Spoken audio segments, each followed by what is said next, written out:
ညီမဲသူရဲ့ကောင်နဲ့နင်းစီသားပြကိုင်းဇလန်းက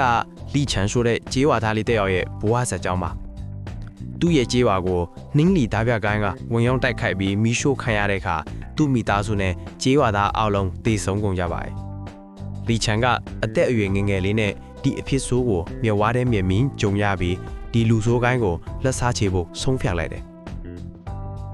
ကြေးရွာပြတ်သုံးသွားတဲ့နေရာမှာပဲသူကရှေးဟောင်းတိုင်းပညာရှင်တို့ရဲ့ယူဝါဒရာကိုတွေ့ရှိသွားတယ်။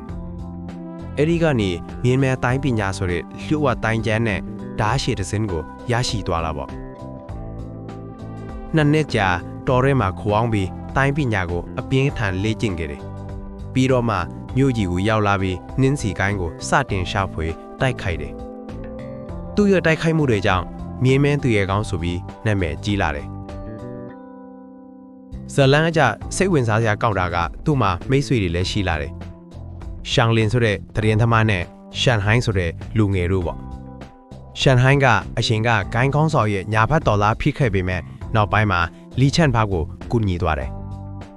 ။နောက်ဆုံးမှာလီချန်ကဒီဂိုင်းနောက်ွယ်ကလူကြီးကိုရှာဖွေတွေ့ရှိသွားတယ်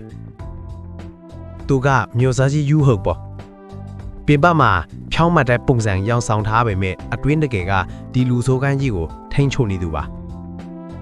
လီချန်နဲ့ယူဟုံတို့နန်းတော်ခေါင်မိုးပေါ်မှာတိုက်ခိုက်ကြတဲ့အခါလီချန်ကအနိုင်ရသွားပါတယ်ဒါပေမဲ့လည်းသူကယူဟုတ်ကိုမတက်ပဲတရားစီရင်ဖို့မင်းကြီးတန်အနှံ့လိုက်တယ်ဆက်သိန်းကတော့လီချန်ကသူ့ရဲ့ကြေးရွာကိုပြန်လဲတီးဆောက်ပြီးကျေးလက်ဒေသကိုကာကွယ်တဲ့သူရဲခေါင်းဖြစ်လာတယ်